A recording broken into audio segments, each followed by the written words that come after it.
কাটা দাগ, এই আঘাত।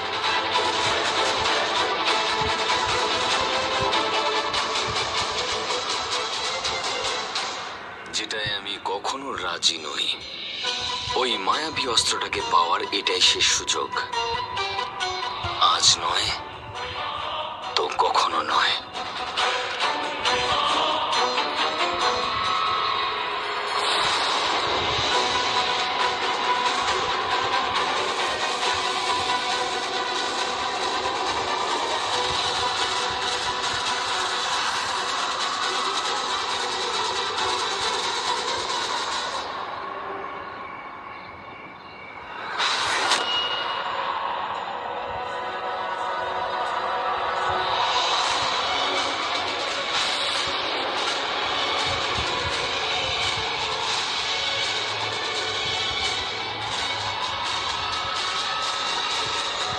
চন্দ্রকান্তা, ধীরকে চাও না তুমি?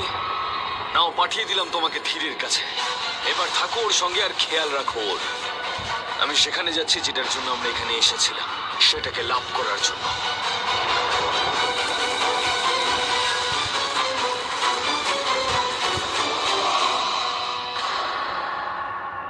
আর কত হাঁটাবেন রানীমা? আমি তো হাঁপিয়ে গেছি। বাদুর বাদুর বাদুর! বোকা মেয়ে, সরে যাও। রানীমা, আমি আর হাঁটতে পারছি না, আমার পা ব্যথা করছে। আর হাঁটার প্রয়োজন নেই, আমরা পৌঁছে গেছি। ওই ত্রিনামী আমার স্বয়ংকে বন্দি করে রেখেছে। আর হতেই পারে যে ধীরকে মুনিয়া লুকিয়ে রেখেছে। তুমি কি চাও না যে ধীরকে আমি খুঁজে পাই? হ্যাঁ হ্যাঁ, চাই তো। আমি আমার ধীরকে চাই, কিন্তু রানীমা এত পাহাড় পার করতে হয়েছে যে আমি আর হাঁটতে পারছি না। আমি না খুব হাঁপিয়ে গেছি। ওই ত্রিনামী যেই হোক না কেন, আর মুনিয়া যা খুশি করুক না কেন, এই সব কিছুর পিছনে কোনো বড় শক্তি কাজ করছে। আমার এখন আর হারানোর কিচ্ছু নেই, কারণ আমার যা কিছু নিজের ছিল সব কিছু হারিয়ে গেছে। শুধু রয়েছে ওই মায়াবী অস্ত্র। সেটা আমার কাছ থেকে কেউ কাটতে পারবে না, আর সেটা যতদিন আমার কাছে আছে আমার কেউ কোনো ক্ষতি করতে পারবে না। এবার সময় হয়ে গেছে, সময় হয়ে গেছে ওই মায়াবী অস্ত্রের শক্তি প্রয়োগ করার। আজ, এই মুহূর্তে। কিন্তু রানীমা, সেটা তো অন্য গুহতে। আমি গুহা থেকে নিয়ে এসেছিলাম।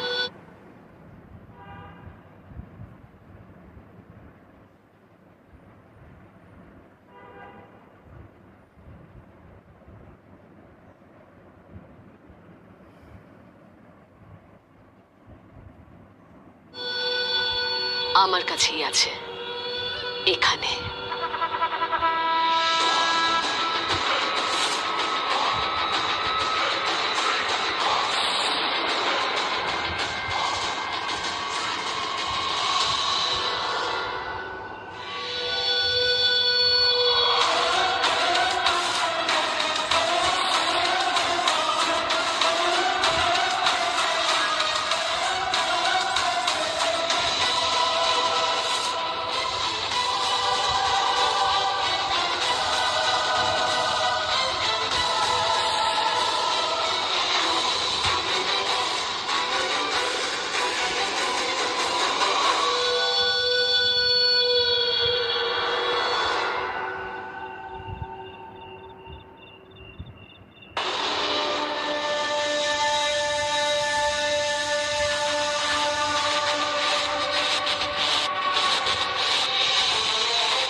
এখানে তো গাছ থেকেও রক্ত বেরোয়।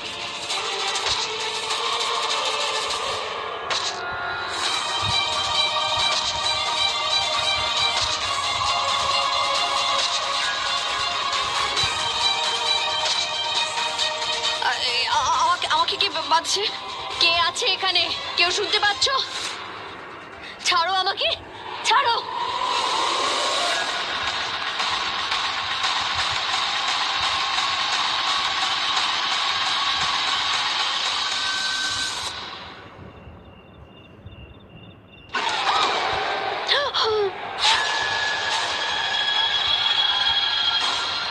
রানীমা, কি হয়েছে আপনার? আপনি এত বড় বড় চোখ করে আমার দিকে কেন তাকিয়ে আছেন? এখন ওই মৃতদেহে প্রাণ সঞ্চার করতে হবে আমাদের। কোনো নির্দোষকে বলি দিয়ে তার আত্মাকে ওই মৃতদেহে প্রবেশ করাতে হবে। আর বলি যেন হয় রাজকীয়, রাজ পরিবারের মতন।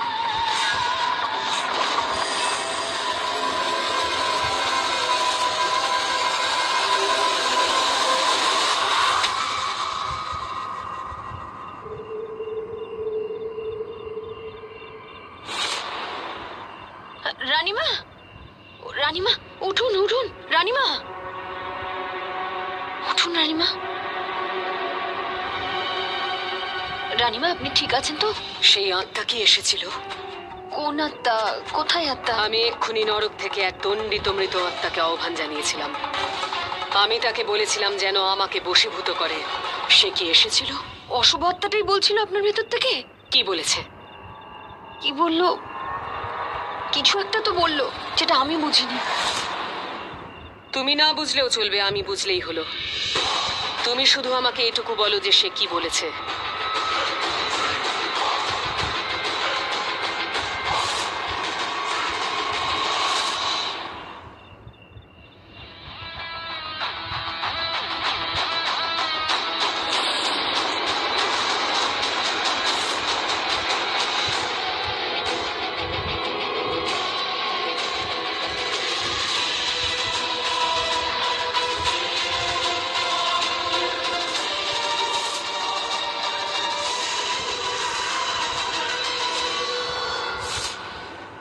বলো সেই আত্মা কি বলেছে।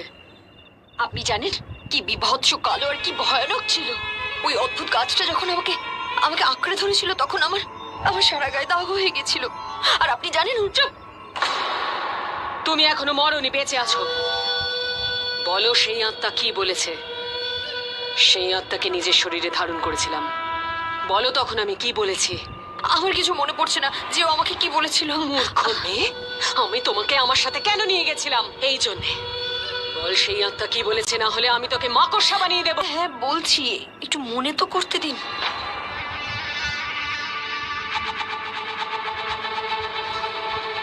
হ্যাঁ হ্যাঁ, ও বলছিল যে এখন ওই মৃতদেহে প্রাণ সঞ্চার করতে হবে আমাদের। কোনো নির্দোষকে বলি দিয়ে। যদি ওই মৃতদেহকে আবার জীবিত করতে হয় তাহলে তার জন্য কোনো নির্দোষকে বলি দিতে হবে। তার আত্মাকে ওই মৃতদেহে প্রবেশ করাতে হবে। আর ওই আত্মা দিয়ে মৃতদেহকে জীবিত করতে হবে। আর বলি যেন হয় রাজকীয়, রাজ পরিবারের মতন। কিন্তু বলি দিতে হবে কোনো ঐতিহ্যপূর্ণ রাজ পরিবারের কারোর। ঐতিহ্যপূর্ণ রাজকীয় বলি? নির্দোষের বলি, রাজ পরিবারের রক্ত। মানে?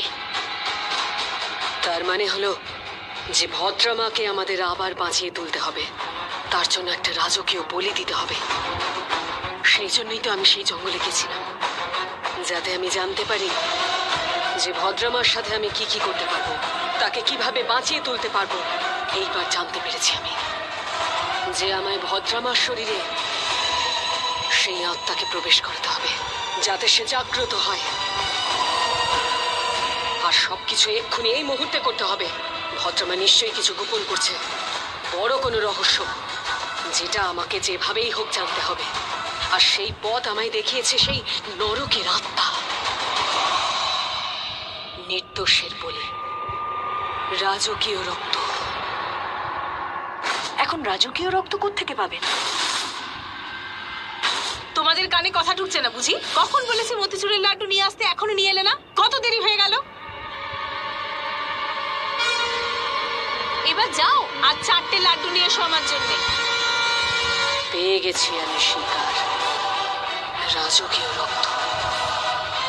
রাজকীয়?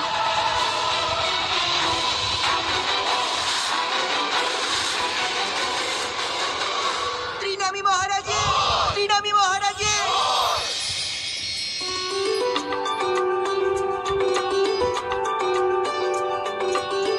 আপনার জন্য রানী ইরাবতী আমাদের সমস্ত গ্রামবাসীর কর মকুব করেছেন, আর উনি আমাদের সোনার মুদ্রাও দেবেন।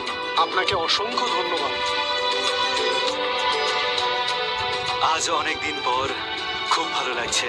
যদি এই সময় চন্দ্রকান্তাও থাকতো তাহলে দেখতে পেতো এই বিজয়গড়ে বিজয় পতাকা কেমন উঠছে। চন্দ্রকান্তা, তুমি যেখানেই থাকো ভালো থেকো। এই আনন্দ তোমার না।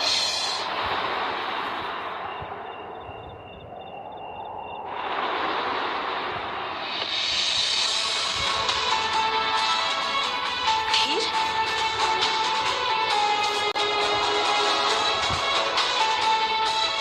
বিষ্ণুদেবকে অসংখ্য ধন্যবাদ যে তোমাকে পেয়ে গেছি। তোমাকে দেখে আমার খুব ভালো লাগছে।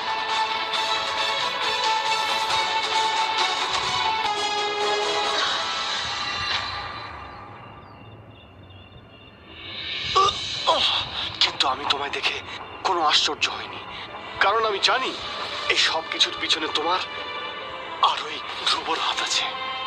কিন্তু আমি তোমাদের চক্রান্ত ফাঁস করতে পারিনি। এখন তুমি আমাকে এটা বলো যে তোমাদের মধ্যে কে আমাকে এখানে বন্দি করেছে আর কেন? এই গন্ডার, আমার এই জন্য ভালো লাগছে না যে তোমায় আমি ভালোবাসি। আমার এই জন্য ভালো লাগছে এই অন্ধকার কুয়োর মধ্যে কেউ তো আছে আমার সাথে। শুধু আফসোস এইটুকু যে তুমি আমার সাথে আছো, সেই জন্য খুব আফসোস হচ্ছে। আসলে তোমার মায়ের সাথে আমি তোমাকে খুঁজছিলাম, কিন্তু ওই ধ্রুব আমাকে ধাক্কা মেরে এখানে ফেলে দিল। আর এই অন্ধকার কুয়োর মধ্যে আমি তোমার সাথে রয়েছি। আর জানো তুমি, বিজয়গড়েও আমি তোমার জন্যই এসেছি। তো বিজয়গড়ে তুমি আমার জন্য রয়েছো, হ্যাঁ? আর ধ্রুব তোমাকে এখানে ফেলে দিয়েছে? আমাদের বিয়ে? না না না, আমাদের বিয়ে নয়, জোর করে বিয়ে করেছে, এটাই তো বলো তুমি, তাই না? হ্যাঁ, সেই জন্য তুমি এখানে রয়েছো বিজয়গড়ে। কেন? চলে যাও এখান থেকে, হাঁটার তো ক্ষমতা আছে। তাহলে যাও, পালিয়ে যাও এখান থেকে। তুমি কেন পালাওনি বলো? আমি তো এই ব্যাপারটাই বুঝতে পারছি না। তুমি কেন এখান থেকে পালাওনি? অবলা নারী, চন্দন জল দিয়ে স্নান করা চন্দনগড়ের রাজকুমারী, এই সিঁদুর মঙ্গলসূত্র এই সব দিয়ে বিয়ে হয় না রাজকুমারী মুনিয়া। বিয়ে না মনের মিল থেকে হয়। আর মন তো দূরের কথা, আমরা তো একে অপরকে সহ্যই করতে পারি না। আমাদের মন তো কবেই এক হয়ে গেছে ধীর। এবার আমাদেরকে আর কেউ আলাদা করতে পারবে না। হ্যাঁ হ্যাঁ, ঠিক আছে, চলে যাবো আমি।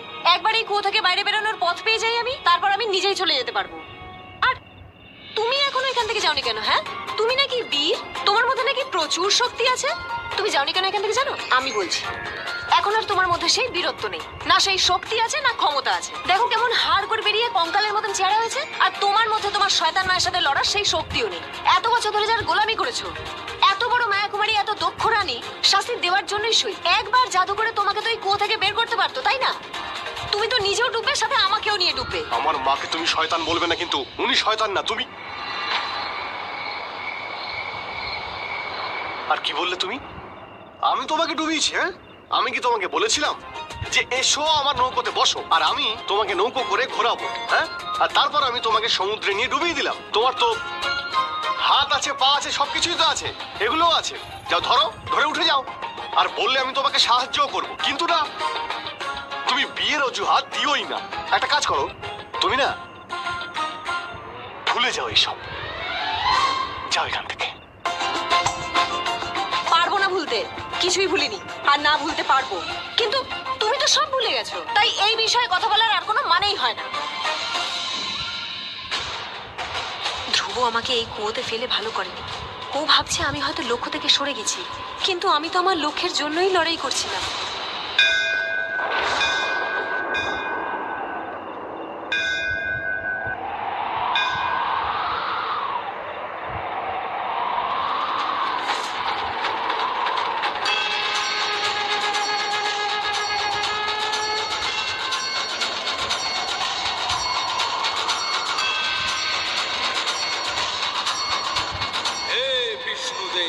শক্তি দিন যাতে আমি আমার লক্ষ্যে পৌঁছতে পারি।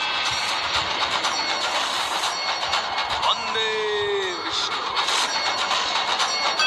বন্দে বিষ্ণু, বন্দে বিষ্ণু। জয় জয় মহাকাল। যা তুমি করছো সেটা ভুল, সেটা ঠিক নয়। ভগবান বিষ্ণু তোমাকে নির্বাচন করেননি, সেটার জন্য শুধু একজনই বরদান পেয়েছেন, চন্দ্রকান্তা। যদি তুমি এই মায়াবী অস্ত্রকে ছোঁয়ারও চেষ্টা করো তাহলে আমি মারা যাব।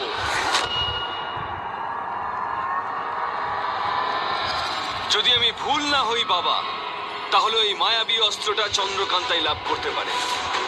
আর যদি না পারে, তাহলে সেই মায়াবী অস্ত্রটা লাভ করা শুধু আমার কর্মই নয়, আমার ধর্মও বটে। বন্দে বিষ্ণু।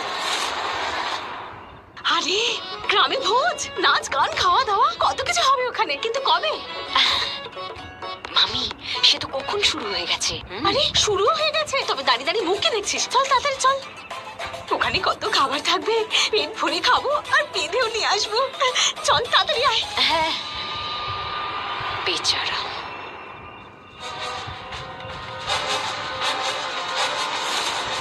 সাহস তো কম নয়, দেখে চলতে পারছো না? গয়না কি করছিস? তাড়াতাড়ি আয় না, খাবার শেষ হয়ে যাবে। হ্যাঁ মামি, আসছি। চল চল, চলুন তাড়াতাড়ি চলুন মামি। আয়, তাড়াতাড়ি আয়।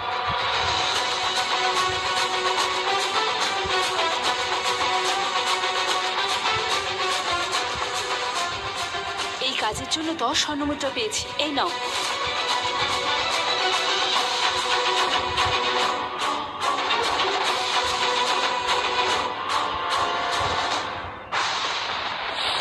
বন্দে বিষ্ণু, বন্দে বিষ্ণু।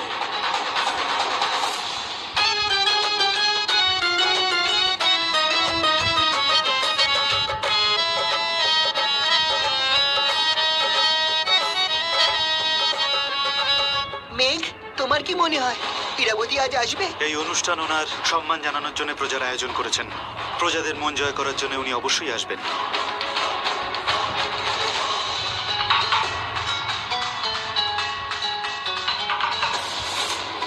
হে বিষ্ণুদেব, আমার প্রার্থনা স্বীকার করুন, আমাকে পথ দেখান, শক্তি দিন আমায়, যাতে আমি ওই মায়াবী অস্ত্রটাকে তার সঠিক জায়গায় পৌঁছে দিতে পারি।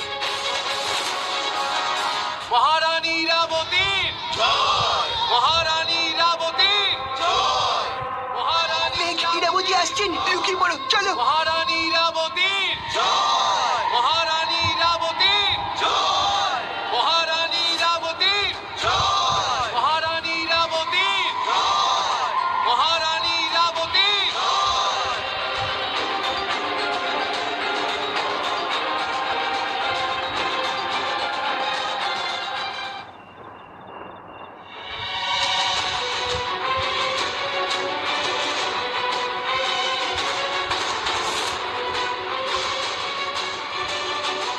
মনে হচ্ছে বৃষ্টি আসবে, চলো।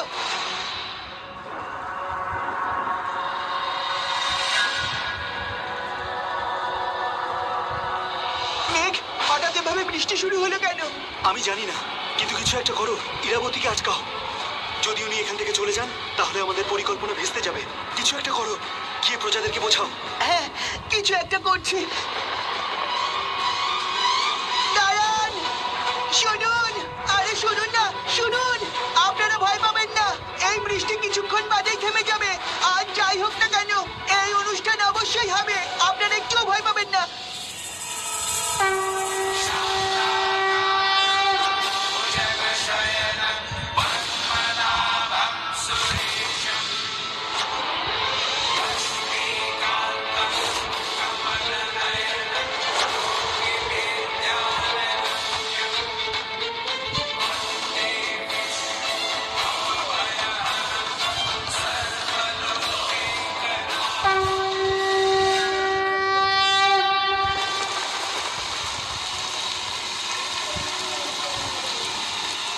হঠাৎ করে বৃষ্টির জন্য খুব ঠান্ডা লাগছে। ঠান্ডা কমানোর জন্য আমার কাছে একটাই উপায় আছে। এটা খেয়ে নি।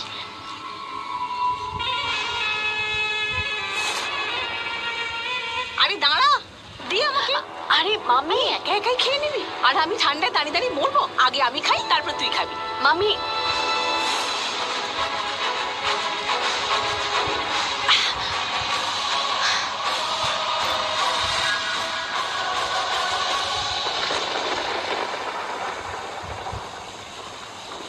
ধীর কুয়োর জল ক্রমশ বেড়ে চলেছে, আমরা ডুবে যাবো এর মধ্যে। তাড়াতাড়ি কিছু একটা ভাবো এখান থেকে বেরোনোর জন্য। আরে এর মধ্যে কি কোনো গোপন রাস্তা আছে নাকি যে তোমাকে নিয়ে চলে যাব? ধীর, তাড়াতাড়ি কিছু একটা ভাবো এখান থেকে বেরোনোর। তো এখানে কোনো কিছুর সাহায্য নিয়ে তুমি বেরিয়ে যাও। এই যে গাছের শিকড় আর পাথর রয়েছে, এগুলোর সাহায্যে ওপরে উঠে যাই। জল বাড়ার সাথে সাথে আমরাও তাহলে এখান থেকে বেরিয়ে যেতে পারবো। আরে তাহলে চেষ্টা করে দেখো না। হ্যাঁ, আমিই চেষ্টা করছি।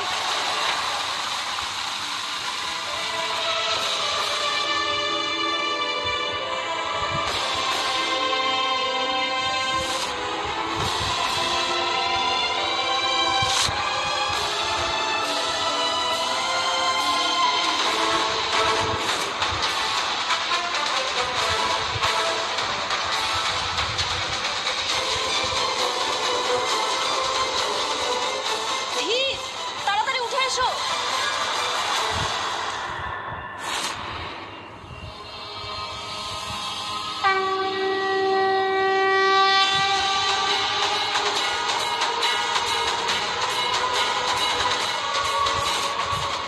বন্দে বিষ্ণু, বন্দে বিষ্ণু, বন্দে